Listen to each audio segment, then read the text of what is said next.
ನೋಡಿ ವಿದ್ಯಾರ್ಥಿಗಳೇ ಮತ್ತು ಪೋಷಕರೇ, 2024-25ನೇ ಸಾಲಿಗೆ ಮೆಟ್ರಿಕ್ ಪೂರ್ವ ವಿದ್ಯಾರ್ಥಿ ವೇತನಕ್ಕಾಗಿ ಆನ್ಲೈನ್ ಮೂಲಕ ಅರ್ಜಿಯನ್ನು ಕರೆದಿದ್ದಾರೆ. ಮೆಟ್ರಿಕ್ ಪೂರ್ವ ವಿದ್ಯಾರ್ಥಿ ವೇತನ ಅಂದರೆ 1ರಿಂದ 10ನೇ ತರಗತಿ ವಿದ್ಯಾರ್ಥಿಗಳಿಗೆ ಸ್ಕಾಲರ್ಶಿಪ್ಗೆ ಆನ್ಲೈನ್ ಮೂಲಕ ಅರ್ಜಿ ಕರೆದಿದ್ದಾರೆ. ಈ ಒಂದು ಅಫಿಷಿಯಲ್ ವೆಬ್ಸೈಟ್ಗೆ ಬಂದು ಇಲ್ಲಿ ಕ್ಲಿಕ್ ಮಾಡಬೇಕು. ಕ್ಲಿಕ್ ಮಾಡಿದ ನಂತರ ಈ ಪೇಜ್ ಓಪನ್ ಆಗುತ್ತೆ.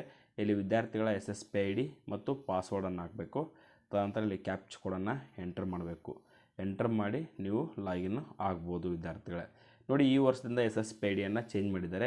ಇಲ್ಲಿ ಕ್ಲಿಕ್ ಮಾಡಿ ನಿಮ್ಮ ಒಂದು SATS ನಂಬರ್ ಹಾಕಿ, ಅಂದರೆ ನಿಮ್ಮ ರಿಜಿಸ್ಟ್ರೇಷನ್ ನಂಬರ್ ಅಥವಾ SATS ನಂಬರ್ ಹಾಕಿ ಗೆಟ್ ಸ್ಟೂಡೆಂಟ್ ID ಅಂತ ಕೊಟ್ಟರೆ ಸಾಕು, ನಿಮ್ಮ ಒಂದು ಸ್ಟೂಡೆಂಟ್ ID ಹೊಸ SSP ID ಬರುತ್ತೆ ವಿದ್ಯಾರ್ಥಿಗಳೇ.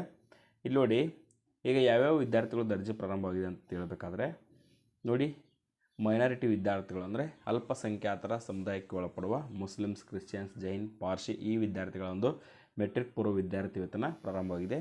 ಈ ವಿದ್ಯಾರ್ಥಿಗಳು ಕೇವಲ 1ರಿಂದ 8ನೇ ತರಗತಿ ವಿದ್ಯಾರ್ಥಿಗಳು ಮಾತ್ರ SSP ಮೂಲಕ ಅರ್ಜಿ ಸಲ್ಲಿಸಲು ಅರ್ಹರಾಗಿರ್ತಾರೆ.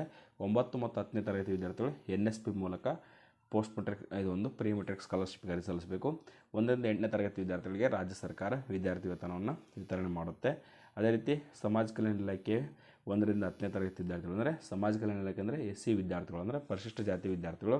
ಇನ್ನು ಪರಿಶಿಷ್ಟ ಪಂಗಡ ಕಲ್ಯಾಣ ಇಲಾಖೆ ಅಂದರೆ ST ವಿದ್ಯಾರ್ಥಿಗಳು, ST ವರ್ಗಕ್ಕೆ ಸೇರಿದ ವಿದ್ಯಾರ್ಥಿಗಳು. ಮತ್ತು ಹಿಂದುಳಿದ ವರ್ಗಗಳ ಕಲ್ಯಾಣ ಇಲಾಖೆಗೆ ಸೇರಿದ OBC ವಿದ್ಯಾರ್ಥಿಗಳು ಅಂದರೆ ಕೆಟಗರಿ 1, 2A, 3A, 3B ವಿದ್ಯಾರ್ಥಿಗಳು. ಅದೇ ರೀತಿ ಅಲ್ಪಸಂಖ್ಯಾತರ ಕಲ್ಯಾಣ ಇಲಾಖೆದು ಹೇಳಿದೆ. ಈ 4 ಇಲಾಖೆಯದ್ದು ಕೂಡ ಈಗ ಪ್ರಾರಂಭವಾಗಿದೆ. ಇನ್ನು ಲೇಬರ್ ಡಿಪಾರ್ಟ್ಮೆಂಟ್ದು ಅಪ್ಡೇಟ್ ಬಂದಿಲ್ಲ. ಅಪ್ಡೇಟ್ ಬಂದಾಗ ತಿಳಿಸ್ಕೊಡ್ತೀನಿ. 1ರಿಂದ 10ನೇ ತರಗತಿಗೆ ಓದ್ತಕ್ಕಂಥ ವಿದ್ಯಾರ್ಥಿಗಳು ಈ ಒಂದು ಸ್ಕಾಲರ್ಶಿಪ್ ಅರ್ಜಿ ಹಾಕಬೇಕಾದ್ರೆ ಏನೇನು ಡಾಕ್ಯುಮೆಂಟ್ಸ್ ಬೇಕು ಅನ್ನೋದನ್ನು ಕೂಡ ಕ್ವಿಕ್ಕಾಗಿ ತಿಳಿಸ್ಕೊಟ್ಬಿಡ್ತೀನಿ ನೋಡಿ.